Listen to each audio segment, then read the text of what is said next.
All right, join us here now on In the Circle on D1 Softball Powered by 643. She's become a regular on the show, of course, entering another season as the head coach at JMU. We are joined by Loren LaPorte joining us here. Nice. I always enjoy this tradition. How you doing? Doing great. I'm very excited to talk about the team and a lot of other things today. Well, let's talk about, obviously, before we get into this year, and obviously you're in the middle of the fall ball. I look back at last season. Uh, what a unique season last season you had. You got off to a rough start.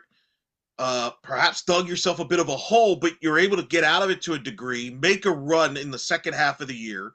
You get to the conference championship game, and it goes in a dramatic fashion on a walk-off. As wild as of his kind of his season, you've had now time to reflect on it. What do you think of when you think back to last season?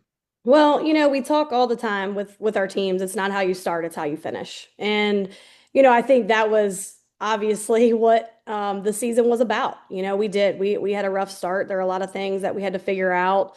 And I think the biggest part for me that I was so pleased with at the end was I feel like we found ways to come together while holding each other accountable. Obviously having that stretch in the beginning of the conference season where we went 0-9, we had a lot of soul searching to do, and I feel like we sat down as a team kind of into March, and we're trying to find ways to turn the table. And I feel like a lot of players spoke up and admitted things that they need to do better. And I think it was great for our team to be able to have honest conversation about what was going on. And I feel like there were some people that, put their foot right back in. I think what's always hard when you have such a big group of seniors is that they have a lot of things that they're thinking about, in their future, whether it's grad school, whether it's jobs, what are they going to do next?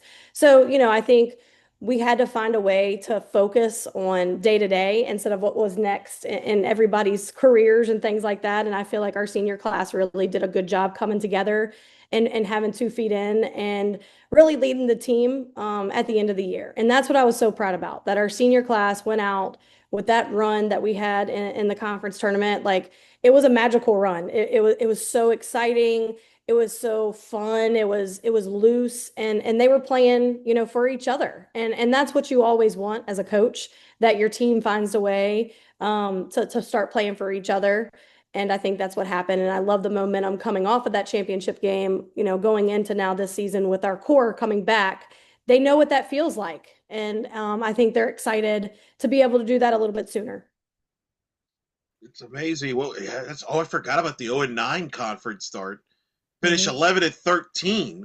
So you go 11. I mean, it's really one of the most wildest changes there, which is, I mean, it was really just wild. Even that championship game. I mean, have you thought about what if not for Mother Nature? Because obviously, that had an impact in that championship game. Well, I would say Mother Nature has helped us in a lot of ways too. Back in 2019, when we were at the regional in Michigan, Sure. where we had rain all day that Sunday, and our players got time to rest. Megan Good got time to rest. So it's been in our favor. So, it's one of those things about our sport that you can't really make that an excuse and complain about it. I hate the delay, but it is what it is. And there have been many times in my career that it's actually helped me. So I'm never gonna say that that was the reason, why we lost.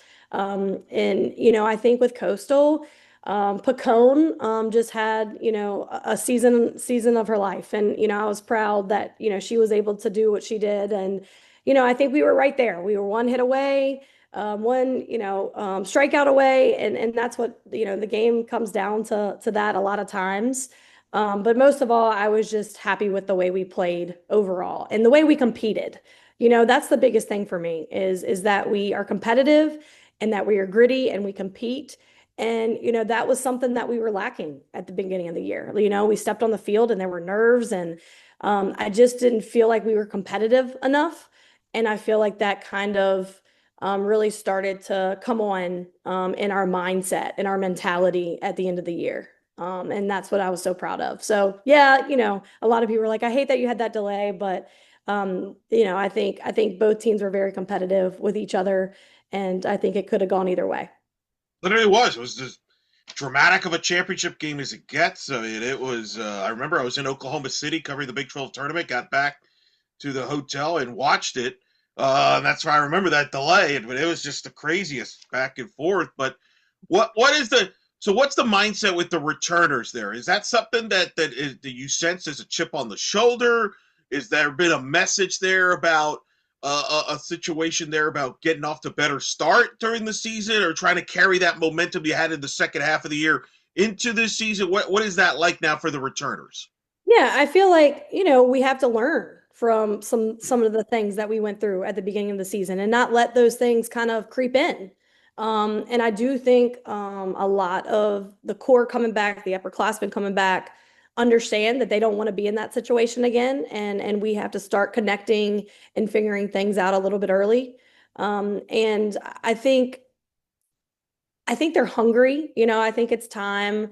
We always want to finish in the top two or three at the end, but we also want to get a championship. And that's what I want really badly for this group in this junior and senior class. So I think it's a hungry thing, but I think most importantly is it gave them a lot of confidence that it can be done. And, like I said, we have a lot of starters returning, which is very exciting. And I think they want it to be different and really figure out a way to get the ship at the end.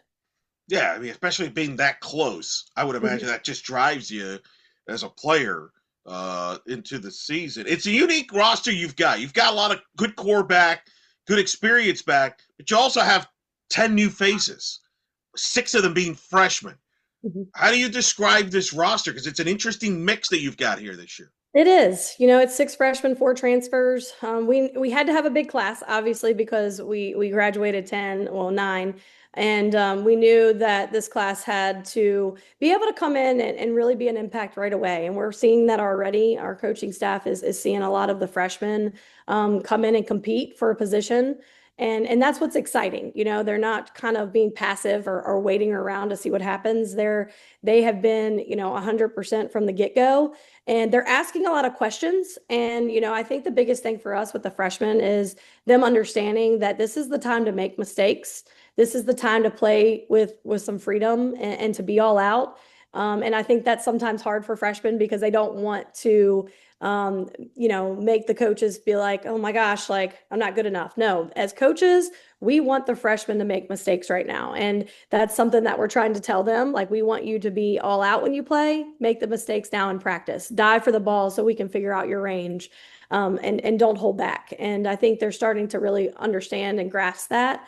And you're starting to see some really cool things happening with our freshman class. I think with our transfers, the transfers that we brought in, three of them are veterans. Allie Braley, she's coming from St. Francis and she pitched a lot of innings last year. Took St. Francis to Texas A&M for regional and pitched a lot there. Kendra from Morehead State, she played a lot her freshman and sophomore year. And then PK Arredondo, she is a junior college transfer from St. John's River, so down in Florida, and has had two very successful years down there, won a national championship. And then we also have Lacey St. Jean coming from NC State that we knew very well, in the recruiting process. So it's been a pretty easy transition for her just because we went kind of through the recruiting process with her. And I was fascinated with the transfers. I think in most cases they're multi-year eligibility. Was that by design or is it just kind of random? I'm not gonna lie, it's very difficult for us to get 1 year eligibility players in here because of the credits. Obviously, grad school, if they've graduated, it's a little bit easier. But if they only have 1 year left, it's hard for us to get them into JMU. It's a very high academic school. So honestly, too, like I don't want them just to come in 1 year. I think for me, and you've known me long enough, I'm a relationship coach. So, I also want to get to know the players. And I think in 1 year, that's really hard to do. It's hard to build those connections and relationships when they're just here for really 7 months. So we kind of gravitate more with the sophomores and the juniors and really wanting them to be here, not just 1 year. Yeah, I think it's pretty creative. It helps you develop too. Like it's Mhm. not like you're because with the 1 year, it's almost like it goes by quick, and people forget with student athletes, it's still an adjustment to a different school, the academic side, there's the athletic side, and so I know I think that's makes sense. Let's you mentioned Braley. She joins Mhm. the staff. Of course, you had Peyton List last year with 12 wins, Fleet 13 wins. Just describe this pitching staff here now. It seems a little deeper. I love our pitching staff. I think they're all different, which, most staffs are nowadays. You can't have all of the same type of pitcher. I think the biggest thing with our pitchers is they've developed not just physically, but mentally. Like, I feel like they understand what is going to be thrown at them. They understand the scouting. They understand that they have to reinvent themselves.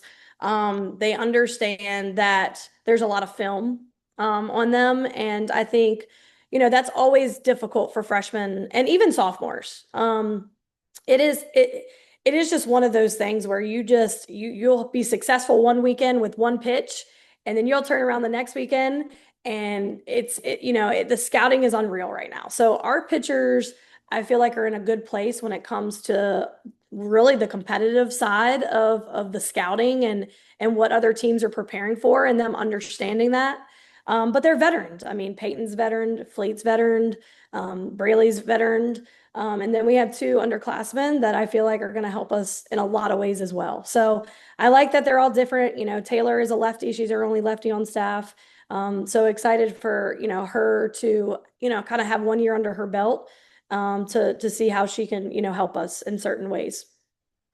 Could you envision this where by you get to the Sun Belt play, you may have literally a rotation of a Friday night starter, a Saturday night starter, a Sunday starter. I mean, I paraphrase. I'm not saying obviously that's how the conference schedule works. I'm just saying, could you see three starters literally Oh, starting on the weekend? absolutely. Yeah, Absolutely. And I think I think it's one of those things where it keeps the opponent guessing. When you can have three yeah. different starters, it's hard to prepare for, and I think that's what's changed so much in our game, where you have to have complete staffs now because the opponent is able to really dissect the pitchers. And if those pitchers only have one or two pitches, it's going to be very hard, with the way the game has changed a little bit. So yeah, I mean, that's kind of what, we're talking to them about now. We want everybody to be a starter. And I think the olden days of, having your ace that's going to throw 50, 100 innings, and then it kind of tears off. That's kind of out now. So we want all of our pitchers to be in a mindset that they're a starter too, and can get through 7 innings. I think that is another thing that is lost in the travel ball world. Yeah. Many pitchers throw 7 innings anymore, so the endurance of it, and you got to keep your legs, because obviously, in the sixth and seventh, those hitters have probably seen you 3 times. So how can you be better at the end of the game than you were at the beginning of the game? Because the hitters are getting better against you. So really trying to train that as well. I will say our pitchers are in the best shape than anybody on our team, and that's because we want them to be able to throw seven, if we need them to. Yeah, I mean, this it feels like it's the most from a experience standpoint. Maybe the one of the deepest staffs you've had. I mean, certainly, obviously, you had the years when you had Megan Good developing behind Jalen Ford. I talked to Jalen Ford about that actually this summer, and I got to meet her in the pro circuit there. So I'm not suggesting you have that. That's not fair to these young players, but you do have players that have been successful here as deep, perhaps. Is that accurate? Oh yeah, absolutely. Absolutely. Speaking of Jalen Ford, she still throws pretty well. That's a rubber arm. You're talking about she can still go seven. I could confirm, having seen her in person, if you wanted to. Yeah, it's pretty amazing, her career and what she's done, and how long she's been in Japan playing at a very, very high level. I think for us, as a coaching staff, we're just so proud. She loves the game. That's the thing about Jalen. Like, she loves softball so much, and she puts her heart and soul into the game, and she's changed the game in so many ways. And being obviously what we're going to talk about here in a few minutes, being also a big hitter for us, and position player for us, is something that's very hard to do. And you don't see that a lot, that, pitchers can really be very successful in the circle, but also be one of your best hitters. It takes a special type of athlete to be able to have the mindset as well, as trying to balance all of that in practice and training. So she's done a great job. I don't know if she hits a whole lot in Japan, but obviously for us, she did. She's just athletic, but I think above all, she's such a competitor. And that's things, from a coaching staff, it's hard to teach that. It really is. There's things in our game that you just don't teach. It's natural. And the one thing with Jalen, she's probably the most competitive person I've ever met in my life. She is. She does not hit because I asked her that question. You and I were thinking the same thing. I was kind of curious because I'm like, you're a pretty good hitter. Like, yeah, no, they don't need me to hit as much, so I just pitch, And so I'm like, all right, have you told them you can hit? Like, I mean, what do we got to do here? But you mentioned it. Uh, your program, you have developed among the best two-way players in the history of the sport. We just came out on D1 softball with the all-quarter century lists and among the 25 best two-way players, we voted three of your players in Jalen, Megan Good, and Odyssey Alexander, which some people may have forgotten how good of a two-way she was because you didn't use her as much of a two-way her last year when you made the run to the World Series. Peyton List is no pun intended, the latest one on the list, coming off the year that she did with 14 home runs, won 12 games, was first team All Sun Belt. What is the key to developing a two-way player? Because you have done it as good as anybody, and is it still prevalent in the travel ball world where players want to be two-way players and you still bring them, or is it something can take me through that process? Um, yeah, I love two-way players. I love versatility, utility players, so I think that's something we have tended to gravitate to. When we're in the recruiting process, we want the pitchers to tell us that, they want to try to make the lineup. And, we've had a lot of our pitchers come in, Fleet and Johnson were two of them, where we let them hit. It's one of those things where I'm not like absolutely not. Like if you want to come in and you know try to hit and make the best 10 in the lineup, I will give you that opportunity in the fall. And then, sometimes like we have a great conversation at the end of the fall and we tell them where they're at and they're like, okay, let's focus on pitching and put all my time, my hours of the week, I guess, in that and getting in the best possible shape. So it's just part of our philosophy at JMU. Where if they want to try to hit, we'll let them hit. If they want to try to play a position, we'll put them there in the fall and train them. And it's something we look for in the recruiting process. We have conversations with coaches about it as well. And then we have some that don't want to pick up a bat at all. So, and that's okay. We have had such a balance of both. But I will say it is something that when they do basically win, like a Peyton List, like an Odyssey, we have to find creative ways where they're not getting um really gypped in their training. And a lot of times we have to do their bullpens at a totally different time of the day. So their focus can be in the pen. And they don't even have to worry about, oh, I got to get to hitting or I got to get to defense to play this position.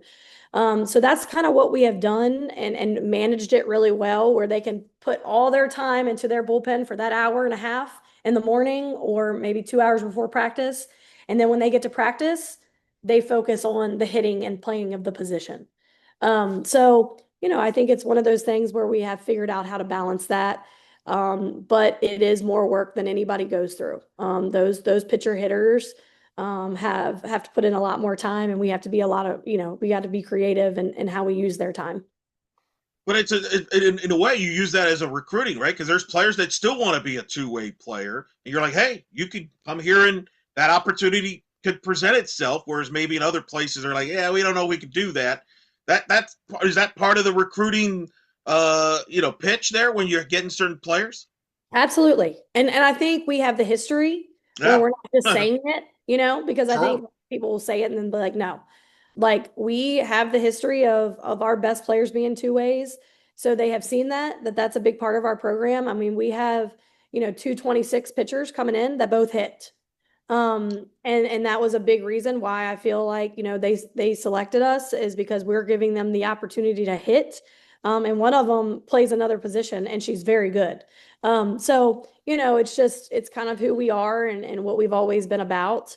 And when you kind of look at our stadium and all our All-Americans on the outside of the stadium, they've been the two ways. Yeah, Um, so it's something that we're very honest with them about too. Um, but we have found that if for pitchers that can really be on both sides of the ball, and can contribute just outside of being in that circle, we have found that they enjoy it. The hardest part is being able to let it go, like if the circle, the inning wasn't what they wanted it and they had to come up lead off, they have to let things go a lot quicker. And that was something that we had to have conversations about with Odyssey, with Megan, with Jalen, their freshman and sophomore year. And they had to figure out how to let things go a lot quicker than a lot of other position players do. interesting. I remember last year we talked about Peyton, and you talked about how one of the things you learned from the year before is to manage how you use her, as far as not maybe using her on the field. I think you said you weren't going to use her in the outfield. You wanted to manage maybe, hey, if you're going to not when you don't pitch, maybe you DP more instead of playing the field. How do Mm. you feel that? Obviously, it seemed like it worked from a managing, had her best year. Is every player different when it comes to a two-way player with that? Is that something you have to figure out as on the fly? It depends on the player. Because, for example, like Odyssey, I remember I mentioned earlier, you didn't use her as much as a two-way in her senior year. Whereas Jalen Ford she was like a robot. It didn't matter. You could use her all the time. So are everybody different in that scenario?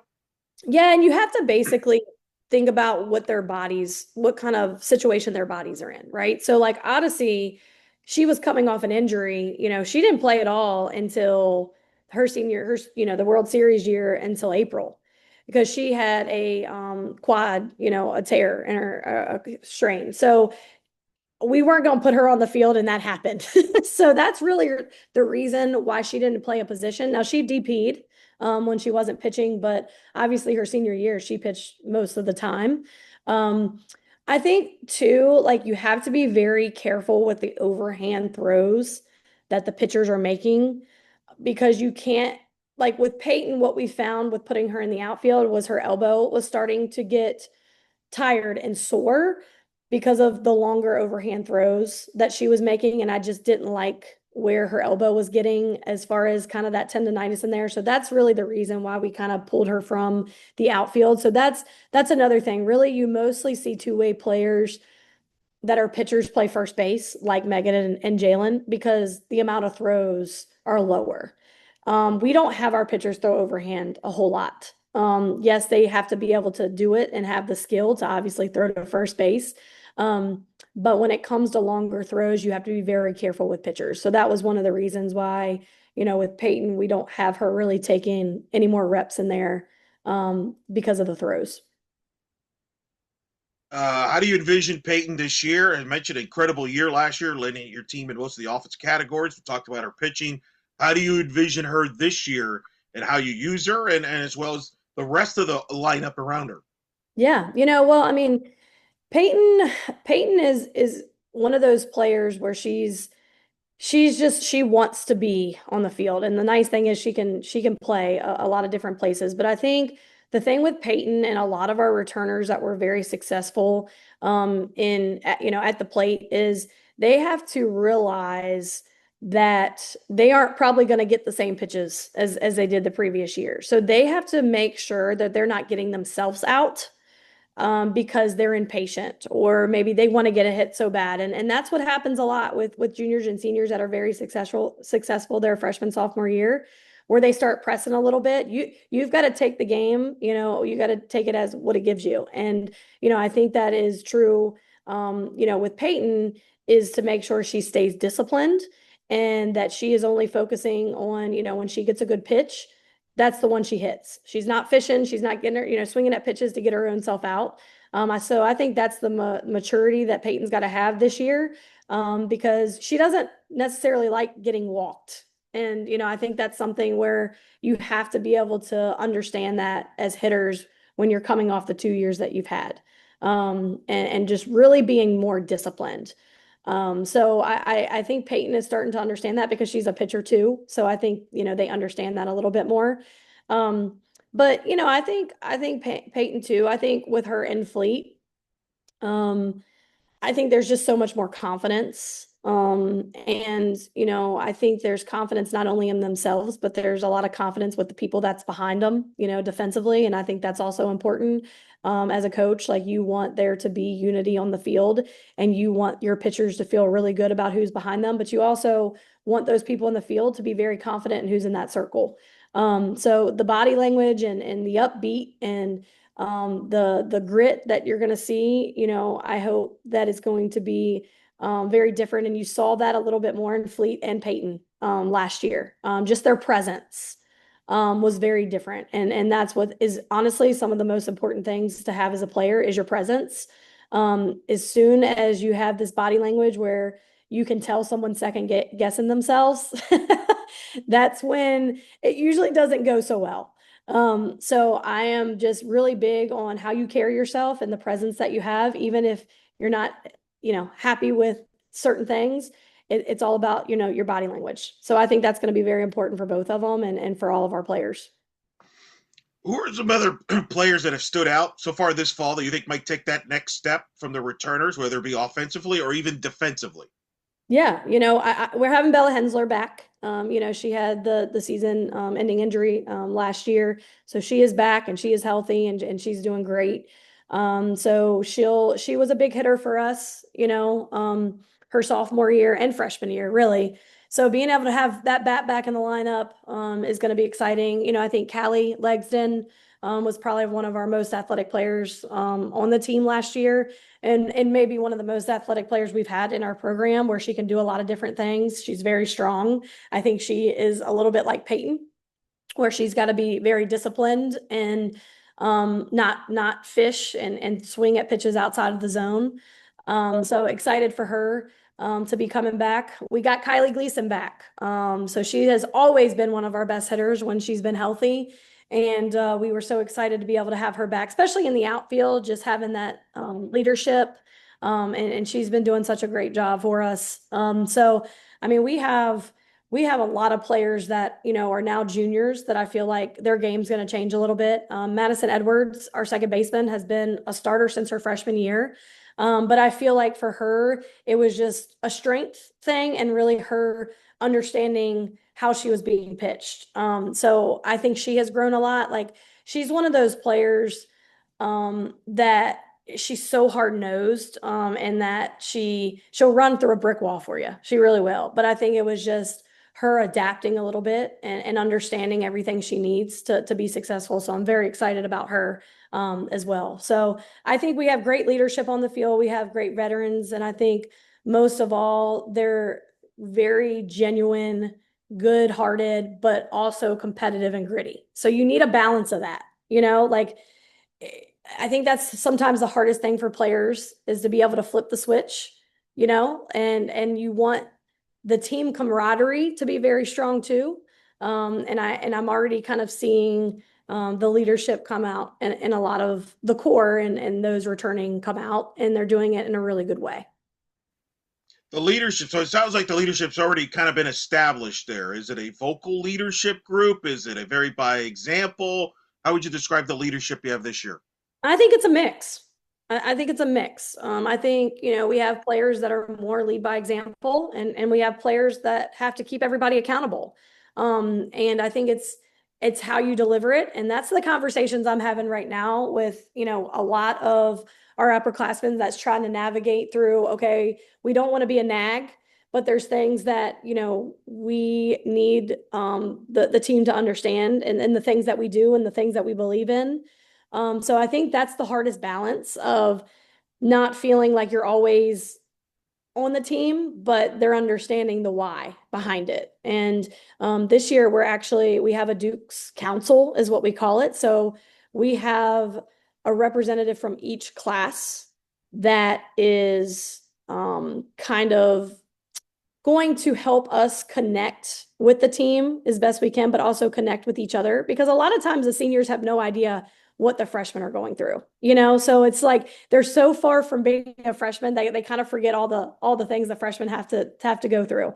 So it's just a way for us to connect a little bit more. Obviously, we'll rely on our seniors for certain things, but we also have a group of people from each class that it's going to kind of keep us on the same page, and I think will help. And our first meeting is actually Wednesday. So it's our, you know, the team voted on it. So they voted the people and the coaches had nothing to do with who was on the council, but it's something we haven't done. We did it back in 2016, and it worked really well. And I'm excited to kind of start that up again. Coaching staff got a new a coach on their staff with Grace coming on board. Just talk about that move and what that means for the coaching staff and their roles in general. Yeah, so we were fortunate enough to get a third full-time assistant. So we got it September 1st. You know, obviously put it out there, and we hired her, you know, right at September. It was a little past September 1st, but really excited about her energy. You know, obviously she was a standout player at Marshall. And we actually had to play her. They probably had one of their best series against us. She did when we played them back in, I think it was 2023. But she's just a ball of energy, and she's fiery. She can relate to our players really well. You know, she works closely with our outfield, but she's really good, you know, when it comes to hitting as well. So just very excited about the things that she can bring that is new and that can help our players. How big of a game changer has that been now, having that third full time assistant? I know that's been in the works for a little bit. What's it like having now as a reality? I mean, it's awesome. You know, it's so hard to believe that our sport is in this where most Division Ones, you know, are starting to really have this. And I think it's great. I think it's great for our players and the student athletes to have more people to be able to help them and connect to. And I'm not gonna lie, it helps us, Coach Herzig and I, a lot. I bet. Yeah. You know, we also have two student coaches, which we've never had either. So we have Lexi Rogers and Isabel Fishman who returned. They have to finish their masters, and they have also been amazing. Because we've never had grad assistants as far as them being paid. But they're coming back to finish, and so they're helping us. So that has also been a game changer for us. And you know, I'm just so proud of how far our sport has come, and how much people are putting the resources that are being put in at a lot of different universities. Sun Belt Conference. I know it's always cliche. People say it's wide open, this conference, and everybody's good. You guys proved it on the field. It was as I would argue of the top six, top seven RPI conferences. There is no league that is more wide open and more top to bottom is close to each other as the Sun Belt. And last year proved that out with Texas State obviously still being good. Although this, you know, being there last year, Louisiana Monroe keep getting better and better under Coach Fichtner there and company. Marshall had a really good, you know, with Coach Zirkle there, getting to the top of the league. Coastal Carolina taking that big jump. Yourselves, Appalachian State has a really good offense. Most of them are coming back there. Georgia Southern had some good, you know, on and on. I can go on. Just talk about this league because last year it was as wild of a league, exciting down to the last weekend in the regular season. The conference tournament spoke for itself, and it got more TV exposure with the championship game being on linear on ESPN too. Oh, this conference, it's a battle. I mean, everybody is so close, you know, and it makes it exciting. But there are no weekends in this conference that you don't have to give everything that you have. Not just, you know, on the field, but from a scouting standpoint, from a preparation standpoint, I mean, just everything. And I think last year there was so much parity just because you know, all the All-American pitchers had graduated out, you know, Mullins, Lackey, you know, obviously Landry transferred. So the pitching was very even across the board. That's what I would say kind of evened us all out, is that everybody had really good pitching, but it wasn't like that All-American who, you know, threw a lot of innings for the team. So I mean, it's great to be in a conference like this. You know, we had our head coaches meeting, I don't know, probably 4 weeks, a month ago now, and to see kind of where we are RPI wise, and some of the big wins that a lot of our, conference teams got throughout the year. I mean, we're right there. Us and the American kind of go back and forth between that fifth Yep, RPI highest. yep. The year before we were fifth outside of the Power Four, and then this year they had an at-large bid. Um, it's exciting. It's competitive, and the Sun Belt, I would say, is softball is a big, big sport for the Sun Belt, and that's exciting, and that goes to show how much support that the Sun Belt puts in our sport. Man, like I said, I was great to see the championship game getting the national television coverage on Yeah. the Deuce. You being a part of that, Yeah. and the league returns a lot of talent. You make a good point. It was kind of a young league overall because it did lose a lot of graduation, especially in the circle, like you mentioned. Now you got a lot of talent coming back, so could be another year where I would imagine all his coaches in the league are expected to get back to being a multi-bid league. Yes, and that's the goal. I mean, that's what we want out of the league. So it's important that we schedule correctly, for the preseason. But it was pretty wild that I think the 6 and the 9 seed or six, and I don't even know what our seed was going in the tournament because it's so close. Yes, In the championship game. So I think it's when you get to that tournament, it's anybody's championship. It really is because of how close everyone is. So it's like you want to be at your best and you want to be kind of hot at that time of the year. And fortunately, our team figured out a lot of things when we got to that time of the year. trust me, I've never spent so much time looking up tiebreaker scenarios than I Yeah. did last year with the Sun Belt, like towards the end there. But you mentioned the schedule. You like to play tough schedules, and no different this year. We know for a fact publicly you're going to be in Clearwater for the ESPN tournament. When was the last time you were there? Do you It was was it? it was Odyssey senior year. So Odyssey and Kate. Ooh, Yeah. that's a good omen under for you then. Yes. Just Yeah. saying, that's a nice Yeah. omen. We have always put together a very competitive schedule, and I don't think we will not ever do that. You're always, there needs to be a balance now that we're in the Sun Belt because the RPI with the teams that are in the Sun Belt, you can still feel very comfortable going into conference play and playing high RPI teams. But I think it's good for our team. I really do. Like, no matter what happens, when we play, those top 10 teams, which we'll play in Clearwater, it really shows a team where they're at. It grounds you, it kind of humbles you, and puts a chip on your shoulder sometimes. So, I think every team needs to be able to be put in those situations and understand really what the postseason is like. Because the last thing that you want is to get to the postseason and the players are they're shell shocked when they get there. And when they've already kind of played those kind of teams and understand what it's going to be like when you hit the field, they're a little bit more prepared. And that's kind of always been our philosophy when it comes to playing a preseason schedule. What do you remember from that experience the first time you played in Clearwater at the ESPN? Because for people that don't know, I've obviously covered that tournament many a time. It's like a mini World Series in a lot of ways with the depth of talent and the teams in there, the schedules. There could be a day where you're playing two back-to-back games against top 25 teams. There could be a day where you're playing, it's kind of all over the place. What did you learn from that experience that you hope you'll keep in the back of your mind for this group to have success, regardless of how the schedule looks? Well, you're right. It is a mini World Series. That's what it is. And that's how I've always described that tournament. I think for me is to make sure when you get down there, it can be overwhelming. There is a lot of people there, just like the World Series or a regional.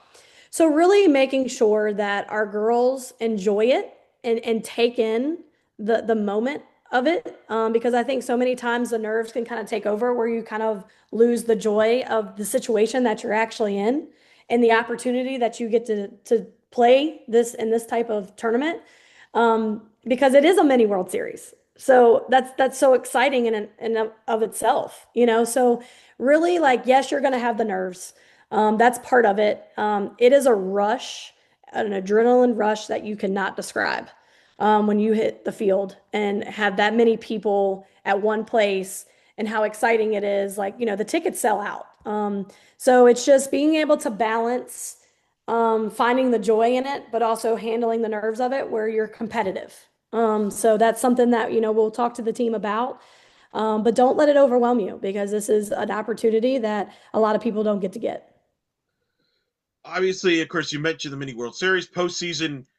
Big story this offseason now. The committee that will be able to see 32 teams Hmm. instead of 16. I'm fascinated to hear your thoughts on that because you've experienced it through all different sides. You've hosted as a high seed. You've been snubbed, perhaps, as a host at times. We'll leave it as that. But you've also got to the World Series as an unseeded team. You've Hmm. also been that team that's been, oh, well, you're not hosting, so you're going to bust to certain locations. What's your reaction now to going to 32 seeds? Yeah, I think it's worked for volleyball. I think that's kind of where we kind of adapted the model. I think it's good for our sport.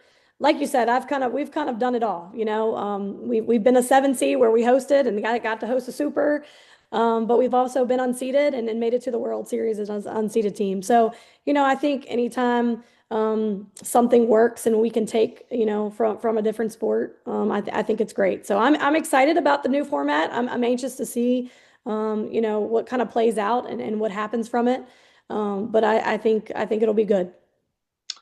What's in the water in the state of Virginia? You always are like the giant killers when it comes to postseason. We know about your run to the World Series and winning the Ann Arbor regional. Of course, Liberty, who you're playing in the fall and you played during the regular season, of course, shook up the tournament by knocking out number one A&M. What do you remember watching that? And Oh again, yeah. another example of the parity in the sport.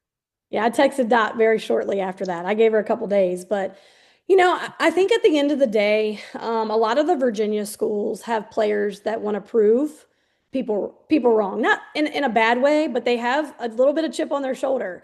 And Liberty, just like us, we were knocking at the door for a very long time. Getting to regional, getting to the championship game. I mean, shoot, the year we went to the World Series, we played Liberty in the championship game at Right? Tennessee. Yes. Liberty kicked Tennessee out. So, gosh, I mean, it's just one of those things where those players that have been there, Dot has had a lot of players that have been there all 4 years. She's done a pretty good job at bringing in some good portal kids too. But um, there's just this kind of chip that we have in the state of Virginia, and a lot of players have, here. And we played them.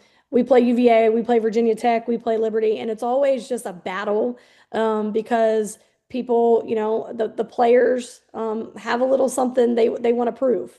And it was so awesome to be able to see Liberty do what they did last year, and not be taken for granted. I think that's what happens sometimes where you see these runs and the teams are like, oh, like Liberty, who's that? Oh, JMU, who's that? But you don't want to do that against teams in Virginia. I can tell you that because when they show up, a lot of times they show out. So it's one of those things where I think a lot the Virginia has had and has made a great reputation for themselves in all the teams that we have had here, not just Liberty, Virginia Tech, UVA, us. Sure. There's so many other good teams in the state of Virginia. Rafford and Longwood and Mason that have won some championships. So Well, a couple things. First of all, you have no idea how many times Dot has brought up that regional final where you beat her because you got to the World Series, and she's like, "Oh, that could have been us." So trust me, nobody was more relieved when they beat A&M than her because now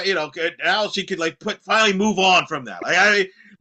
It's hilarious. She's like, "Yeah, we're knocking on the door and all that," and she always brought that regional up. So that's funny you bring that up because she has brought that up many a times when she has come on. I feel like every time she's come on this show. But number two, you mentioned the state. It is unbelievable the depth you have in the state.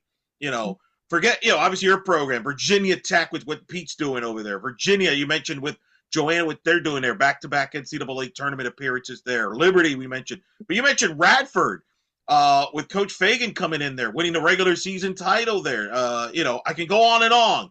mhm. And we've talked about this in the past about the state talent being underrated. Just a great talent there. That's part of the success.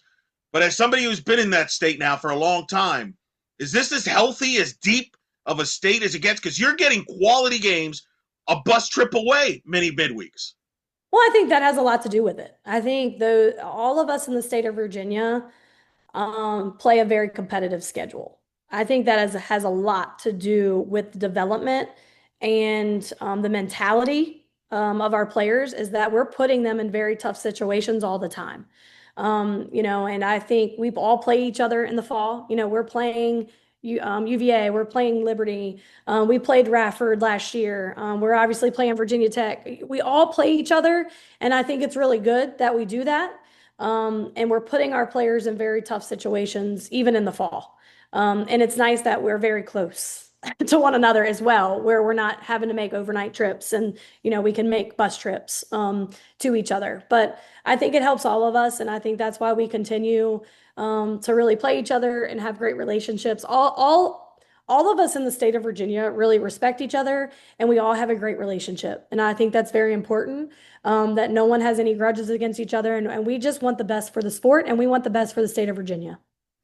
No, I mean, like if you all wanted to, and obviously it's not really the smart move to do it. You're better off spreading it out, playing midweeks and things like that. But if you wanted to, you're so deep in the state that you could do a tournament in the state with just the teams from the state for a weekend, and it would be high level NCAA tournament quality tournament. Would you not agree with that? Oh That's yeah. to the And point that's that we're kind at. of, yeah, I mean, that's kind of what we're doing right now with the Hokie Invite that's in Salem.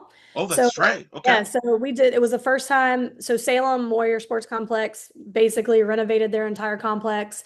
And Pete reached out to me and was like, "Hey, what do you think about, doing a tournament here?" And I was like, "I love it." I obviously played, that was my college field. So I already had some connections up there anyway. And, I went to Roanoke College, so it's right there. So I'm like, absolutely. It's a 2 hour bus drive. We can drive down Friday. We don't have to stay in a hotel Thursday night. And it was awesome. Like the people, the just the whole atmosphere. And this year, the schedule hasn't come out yet, but the teams that are in it, it's going to be very similar to what you just talked about. It is going to be a very high level tournament. So we're very excited about that. And I can't really release that right now, Sure. because it's not my tournament. But we're excited to kind of, keep it going. And I can see maybe Liberty and UVA wanting to play in it because, again, financially, it's good for us as well. When it comes to all the efficiencies that we have to make sure that we're following. So, that's kind of what you just talked about of this is a tournament that you're going to see, I think, keep going. And the nice thing is it's a four-field complex.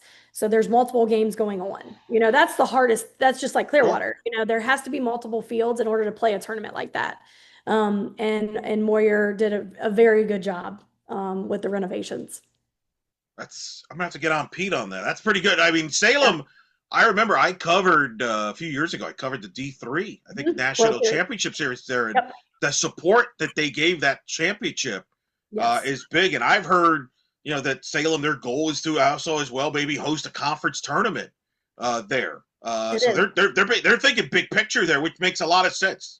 Yeah, and they always have. So that's where I worked after I graduated from college. I ran tournaments there, and that has always been their vision. And they have done such a good job in all the World Series that they've hosted, all the tournaments, obviously, that they host in the summertime. But they want to get back into the college game, and that's as far as Division One, and I can absolutely see conference tournaments, being played there. Tons of hotels, Sure. tons of restaurants. It is a great place to play. It's gonna be tremendous. All right, I'm gonna make a note of that when that schedule comes out, and I'm gonna text you. I'm gonna say, "Wow, you weren't kidding." Last thing, obviously, is you're in the middle of the fall right now, as we record this, and then before you know it, we'll get to February. What are some things you're looking forward to finding out about this group to get ready for the season? Yeah, I mean, being that we do have, 2 newcomers, really how they bond and how they connect. And that's what the fall is about. Under every team is different in their identity. The culture, a lot of the things that we talk about with our culture stays the same, our standards, what we believe in. But at the end of the day, they have to figure out their identity with everybody that now is new to the roster. And that takes time. Thank goodness we're not a fall sport because I don't know how they do it. But that takes some time. And so that's why September, October, November are so important when it comes to figuring out your team identity and the connection piece. And that's what we're having a lot of honest, real conversations. I want this team to be very strong in their relationships. I don't want it to be very surface level relationships. I want them to be able to have the hard conversations as well as the good conversations. So that's just something you have to develop. It takes time, and I'm anxious to see, when we get back in January, how the team really connects. That is JMU head coach Loren LaPorte joining us here on In the Circle on D1 Softball powered by 643. Coach, always a pleasure to catch up with you. Thank you for taking the time. I know it's busy with family and obviously getting ready with your team in the fall. It's a busy time, but I always appreciate taking the time. Look forward to seeing you in person in Clearwater. And this time I mean it. I know I said that last year in Orlando, and then the Oh, schedules didn't yeah. didn't work out. But I was this also very sick at UCF. It's probably the sickest I've ever been. So I was back to the bus very quickly and back in bed. So I apologize for that as well. But I'm excited I I again. do. I didn't know that. I remember that because I remember there was one game where you didn't do post game, and I'm like, oh man, like he Yeah. just doesn't even talk to me. But yeah, I didn't try to find out until afterwards. You were literally sick Yeah. under the weather. Yeah. I know that so I totally get it. And but hopefully, so be good health then. Good Thank health. So then we can hang out and talk in Clearwater in person. But until then, thanks for doing this. Thank you.